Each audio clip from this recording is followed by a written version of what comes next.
You think Coraline is just a creepy kids movie, but what if the real horror isn't what's behind the door? It's that she never actually left. Because some fans believe Coraline never escaped the other world, that everything we see after the happy ending is just another layer of the trap. Let's start with what doesn't add up. The cat, still talking. The garden, perfectly shaped, like a button. Her parents, suddenly cheerful, calm, almost mechanical. And that key, why does the movie linger on it one last time? Like it's still holding something open. If Coraline really won, why did these things feel so off? Because maybe she didn't escape. Maybe she was absorbed. The theory says the other mother, the Beldam, doesn't just take your eyes. She takes your perception. She replaces your reality with a perfect copy and then locks you inside it. So when Coraline defeats her, maybe she doesn't return to her world at all. She just wakes up in another replica, a smoother, safer, quieter version built just for her. One she'll never want to leave.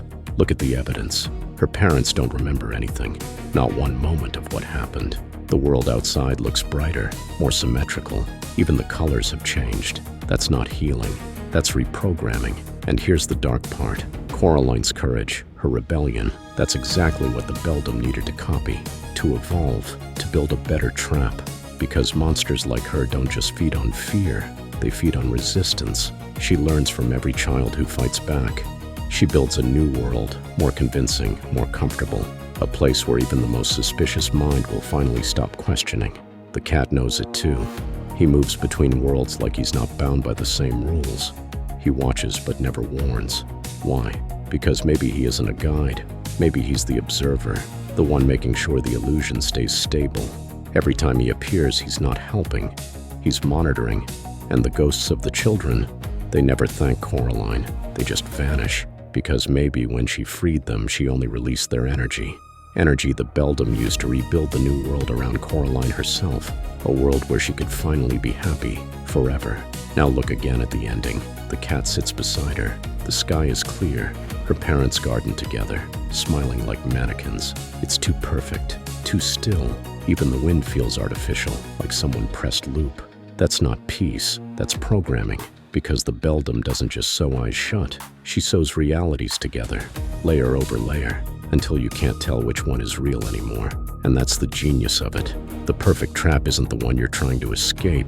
It's the one you think you already escaped from. The one that makes you stop fighting, stop questioning, stop looking for the door. Some say the movie was inspired by an old English folktale about a creature that replaces children with perfect copies. Others claim Neil Gaiman wrote it after researching sleep paralysis cases. People who swore they woke up inside copies of their own homes where something small was always wrong. The same walls, the same rooms, but the light never flickered. The food never spoiled, and the people never blinked. Sound familiar? Maybe Coraline never woke up at all. Maybe she's still in that world, and the version we see at the end is just another level of the illusion. Because the Beldam doesn't need chains anymore. She just needs you to believe you're free. The perfect illusion is one that looks exactly like home, and Coraline, the clever girl who thought she won, is still trapped in the web, smiling, living, dreaming, forever. And maybe that's the real message of Coraline. The door never closes. It just changes shape, until one day you stop noticing it's there.